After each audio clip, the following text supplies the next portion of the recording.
Hi, I'm glad you could join me again for Orion in the Bible. What we learned in the last video about the seven stars being another name for the Orion constellation will come in handy as we look at a verse in the book of Job.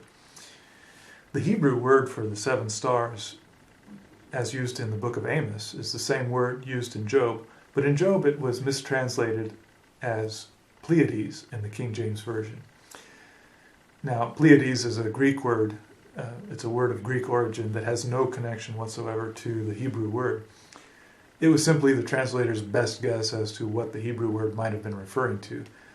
The Pleiades itself is a cluster of 6 stars that are clearly bright, but if you would count a 7th star, you're immediately faced with the problem that there are 2 stars next in brightness with no clear winner as to which one would be the 7th star.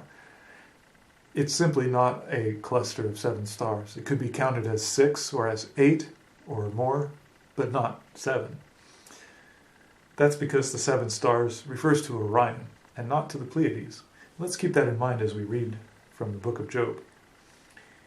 Canst thou bind the sweet influences of the 7 stars, or loose the bands of Orion?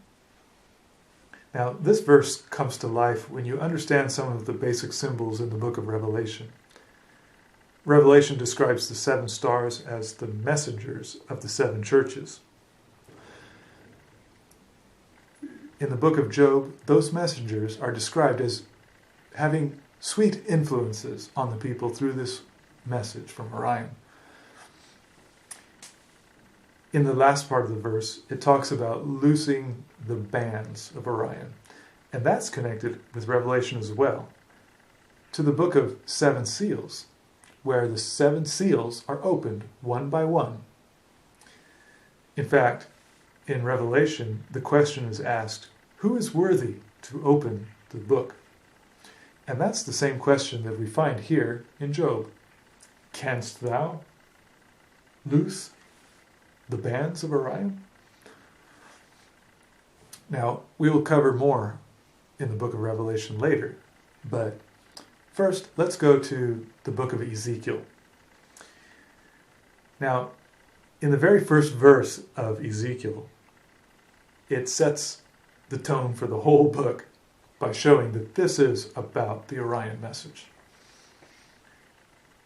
Now it came to pass in the 30th year, in the 4th month, in the 5th day of the month, as I was among the captives by the river Chebar, that the heavens were opened, and I saw visions of God.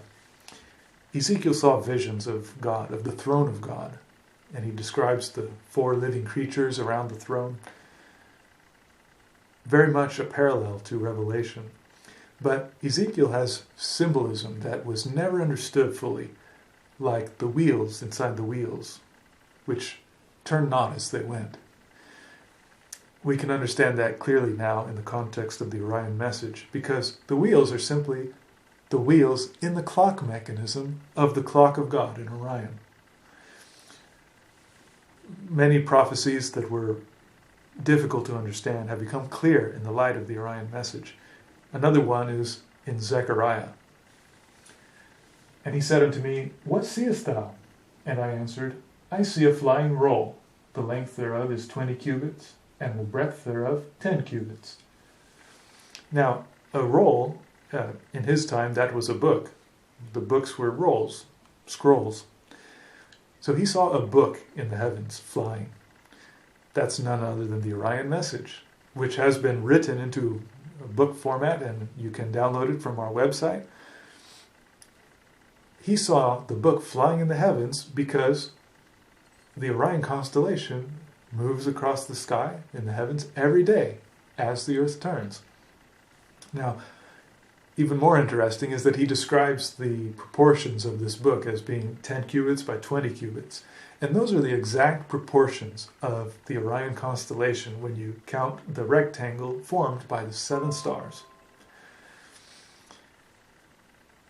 Now, to close out this video, we're going to look at one more verse that speaks about a special blessing associated with the Orion message. We're going to look at the last book of the Old Testament, the book of Malachi. Bring ye all the tithes into the storehouse, that there may be meat in mine house, and prove me now herewith, saith the Lord of hosts, if I will not open you the windows of heaven, and pour you out a blessing, that there shall not be room enough to receive it. Well, that really describes the Orion message from our perspective as instruments who have been privileged to receive and share this message. Not room enough to receive it. It's so abundant.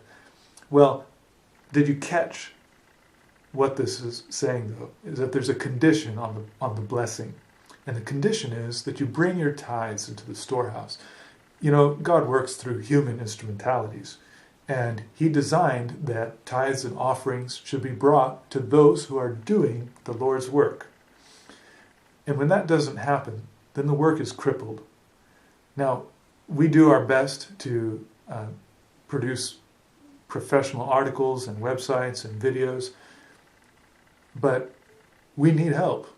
We need resources. And I encourage you to use the last moments that remain. The time is almost over now.